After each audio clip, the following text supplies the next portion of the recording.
Thank you, Richmond. Well, it is good to be in Richmond, Virginia.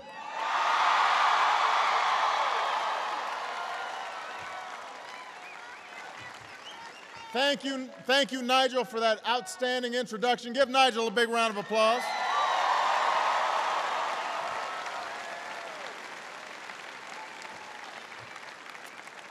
Everybody is a special guest, but there are a few people I want to acknowledge. First of all, the outstanding president of the University of Richmond, Ed Ayers.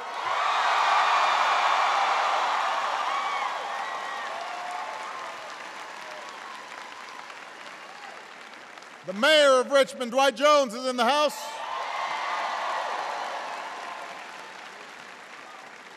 Former governor of Virginia and one of my greatest friends, the first person to endorse me outside of Illinois, my home state, right here in Richmond, Virginia, Tim Kaine.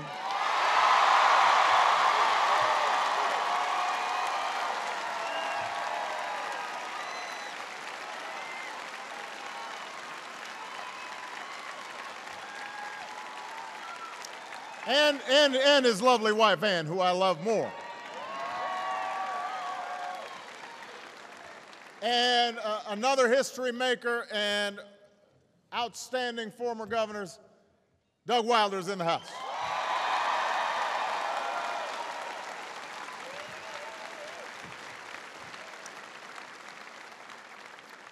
Now, you guys can sit down, by the way, if you want. But you don't have seats. You guys don't.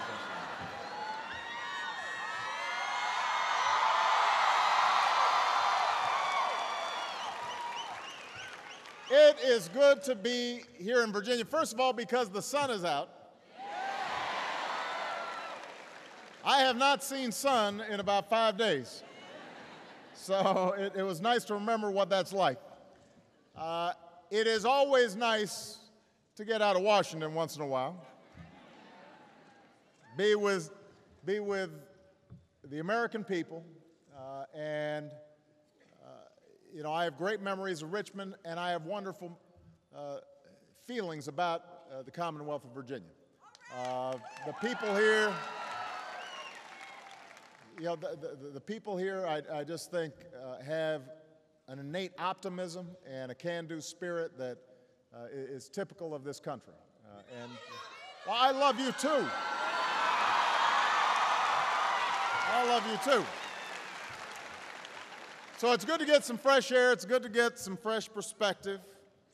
I'm grateful to spend some time with you because obviously we're going through a difficult time in this country. And I know you folks are as frustrated as I am about the economy. You know, I know you're also frustrated not just about our economic conditions, but also what's happening in Washington.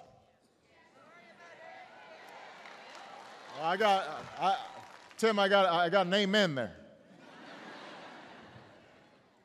You have every right to be frustrated. Here in Virginia, here in Richmond, people don't have time for political concerns. You've got real life concerns. You may be looking for a job, or you know somebody who's looking for a job. I love you back. You make sacrifices to make ends meet. You work hard to meet your responsibilities. You expect the people you send to Washington to do the same thing, to meet their responsibilities.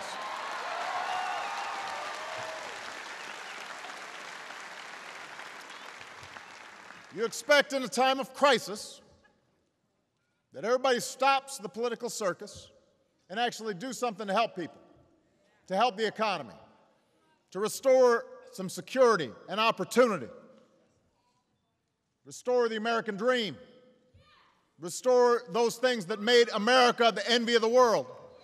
In other words, you expect action, and you deserve it right now.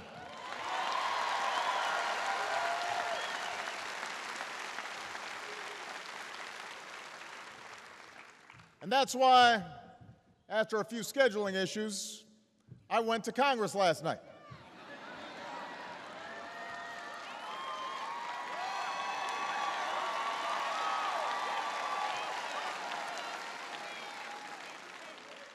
to suggest new ways that we can grow the economy, help businesses, and put more of our fellow Americans back to work.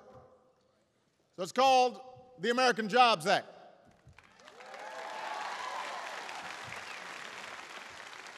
Next week, I will send it to Congress.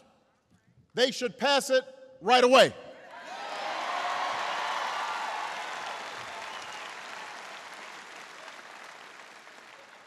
Now, everything in the American Jobs Act, everything in there is the kind of proposal that's been supported in the past by both Democrats and Republicans. Nothing radical in this bill. Everything in it will put more people back to work and more money back into the pockets of those who are working. Everything in it will be paid for.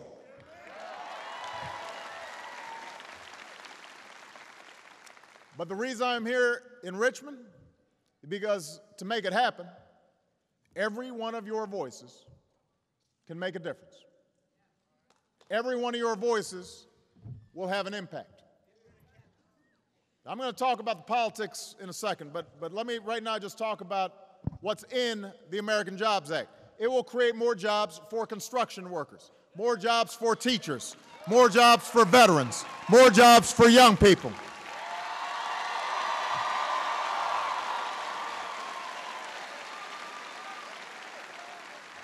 More jobs for the long-term unemployed. It will provide a tax break to companies if they hire new workers. It will cut payroll taxes in half for every small business owner and every working American. It will jumpstart an economy that has stalled. And it will give companies the confidence that if they hire new workers and they invest in their businesses, then there are going to be customers there who can afford to actually buy the things they're selling. Passing this jobs bill will put people to work rebuilding our crumbling roads and our crumbling bridges. And it will also help us rebuild our schools. In the back, I was taking some photos with folks who had helped out organize this event. And there was a young lady who was a teacher. And she said, I heard your speech last night. I really appreciate it. I'm teaching 8th grade English. And I teach in a trailer. We shouldn't have people teaching in trailers. We shouldn't have kids learning in trailers. They should have classrooms with internet and science labs.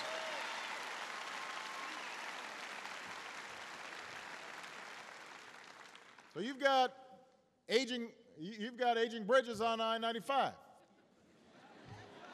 Need to replace them.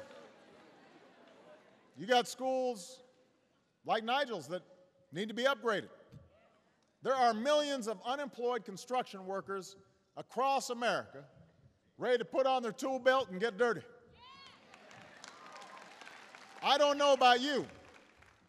I don't want the newest airports, the fastest railroads to be built in China. I want them to be built right here in the United States of America.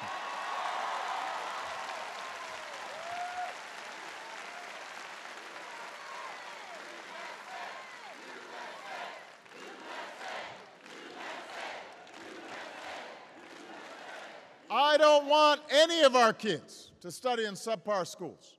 I want all our kids to study in great schools. So there's work to be done. There are workers ready to do it. Let's pass this jobs bill right away.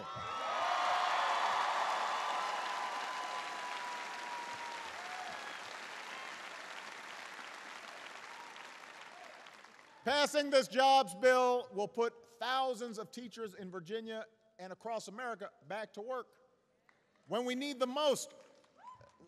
This is a new age. Everybody here knows that. If you want a good job, a good career, if we want America to succeed, then we've got to have the best trained, most highly skilled workers in the world. You've got places like South Korea that are adding teachers to prepare their kids for a global economy. We're laying off our teachers in droves. It's unfair to our kids. It undermines their future. It undermines our future. It has to stop. let's pass this bill and put our teachers back in the classroom where they belong.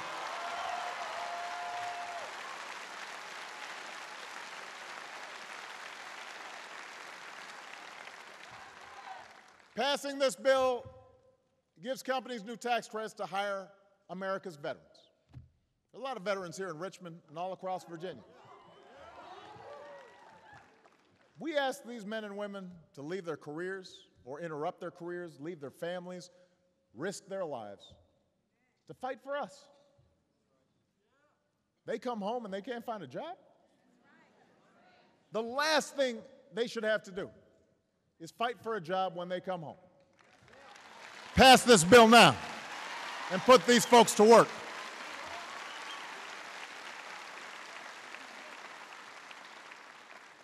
Pass this jobs bill and we'll give small business owners here in Richmond and here in Virginia a tax cut for hiring new workers, but also for raising workers' wages.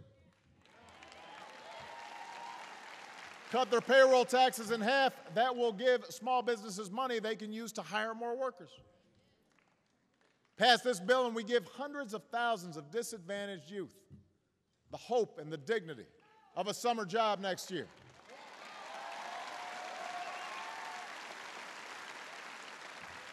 And that instills in them good habits that'll last a lifetime. It'll make it easier for them to find a job in the future and to continue their education. Passing this bill will give companies a tax credit for hiring anybody who spent more than 6 months looking for work. And there are a lot of folks like that. This has been a terrible recession. And you know, I get letters from folks, and they write to me about what it's like month after month, writing letters, sending out resumes, knocking on doors. And folks get discouraged. And when they get discouraged, at some point they drop out of the labor force. And it's very hard for them then to get reattached. And you've got some employers now, if you've been out of work for a long time, even if they're looking for a job, or even if they're looking to hire, a lot of times they'll say, well, you've been out of work too long, I'm not sure we want to hire you, which is not fair. It's not right. So this bill will help people on unemployment insurance to do temporary work, to build skills while looking for a full-time job. And we should extend unemployment insurance for another year. Not only is the right thing to do, not only is the right thing to do for those families, but if we cut off unemployment insurance right now, that's money that millions of unemployed folks can't spend on their basic needs. So that money comes out of the economy. That means businesses have fewer customers, and the economy for everybody, including those who have work, will shrink. That'd be a big, unnecessary blow to this economy. Passing this bill will give a typical working family a $1,500 tax cut next year. So this boosts the $1,000 tax cut the Democrats and Republicans already passed for this year. We can't allow that tax cut to expire. It would hit middle-class families with a tax increase at the worst possible time. And some of you may have heard I said to folks yesterday, especially my good Republican friends, I said, you guys have made pledges never to raise taxes on everybody, ever again. You can't make an exception when the tax break's going to middle-class people.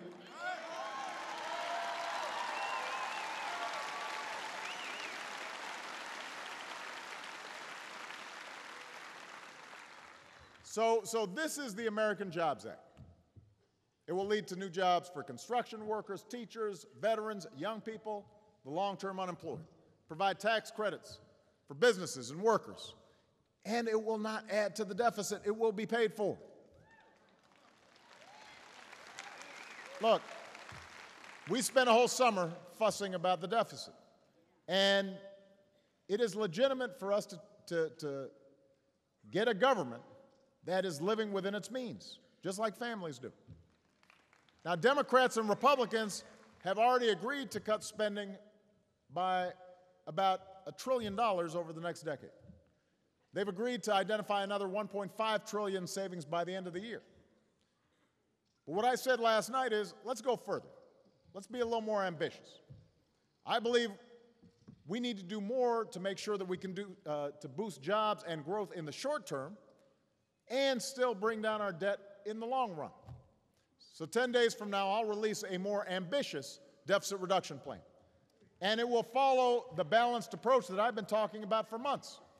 Yes, we need to cut wasteful spending. We're going to need to strengthen our retirement programs. And yes, we've got to ask the wealthiest Americans and biggest corporations to pay their fair share.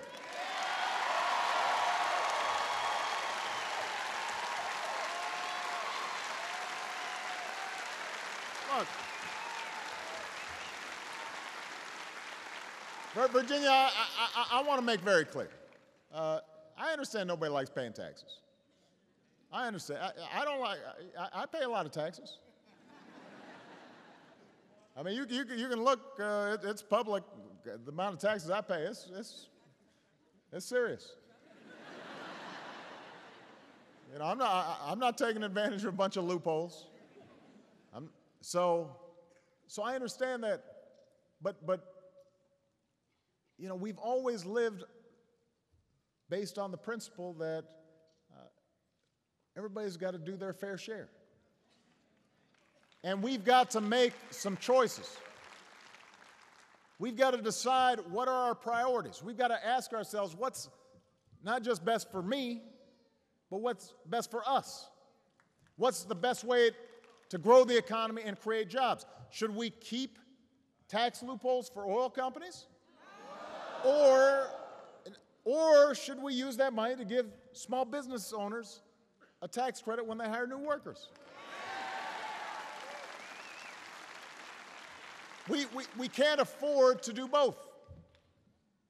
Should we keep tax breaks for millionaires and billionaires, or should we put teachers back to work so our kids are ready to graduate from college and get a good job?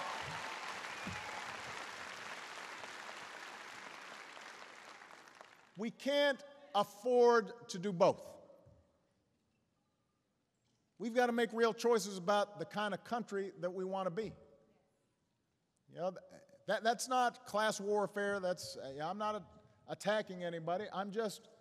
It's simple math. We can't afford for folks who are the most fortunate to do the least and put the largest burden on the folks who are struggling the most. That doesn't make sense.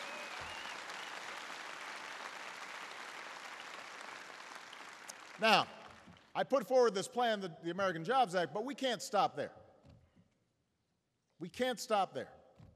As I've said since I ran for this office, we've got to look beyond the immediate crisis and start building an economy that lasts. An economy that's not built on housing bubbles, not built on easy credit, not built on Wall Street shenanigans, but an economy that creates good middle-class jobs that pay well and restores some sense of security. And we need, let me tell you what this means. I mean, we live in a world where technology has made it possible for companies to take their business anywhere. If we want them to start here and stay here and hire here, we have to be able to outbuild, out-educate, and out-innovate every other country on earth. That's what we've got to fight for.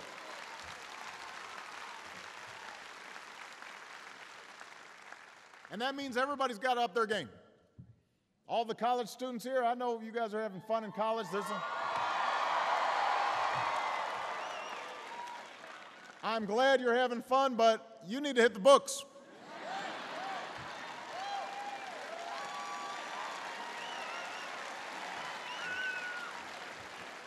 You're competing now against kids in Bangalore and kids in Beijing, and you can't avoid those math classes and the engineering classes and the science classes. We've got to focus. Everybody's got to up their game. Businesses have to get more efficient and more productive.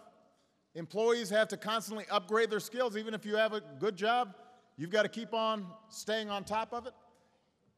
Government has to become more efficient. We've got to be smarter in terms of how we help people to succeed.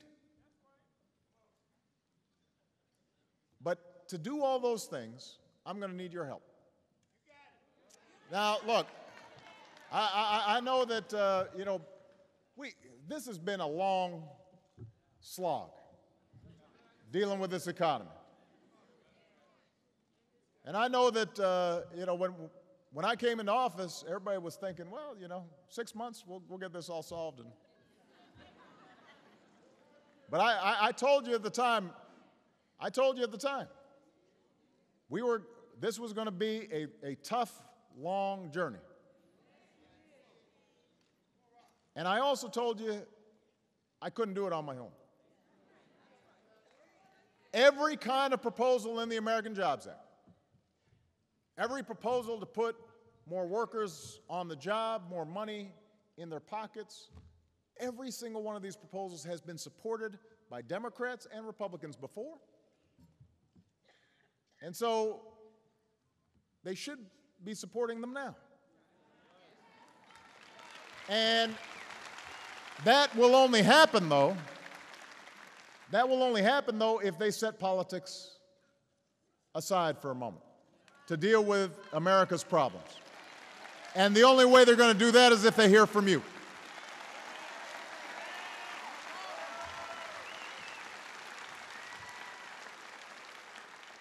To their credit, I was glad to hear some Republicans, including your congressman, say that they see room for us to work together. They said that they're open to some of the proposals to create American jobs. Look, I know that folks sometimes think, they've used up benefit of the doubt, but I'm an eternal optimist. I'm an optimistic person.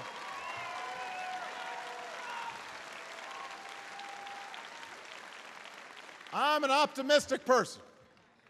I believe in America. I believe in our democracy. I believe that if you just stay at it long enough, eventually, after they've exhausted all the options, folks do the right thing.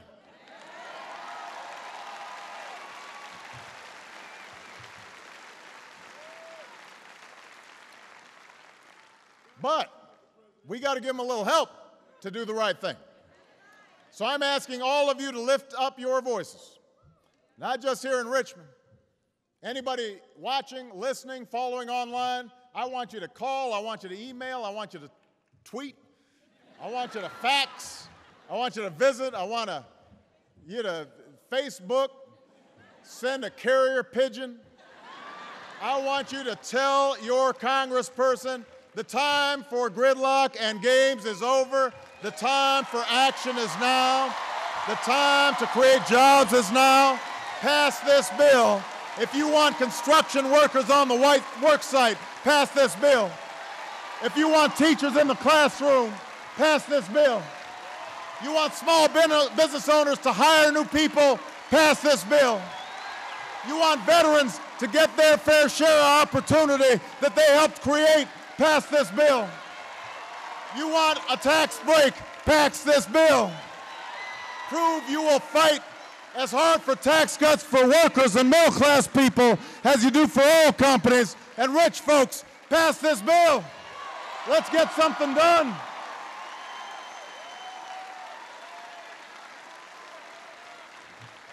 The next election is 14 months away. We cannot wait. The American people do not have the luxury of waiting another 14 months for some action.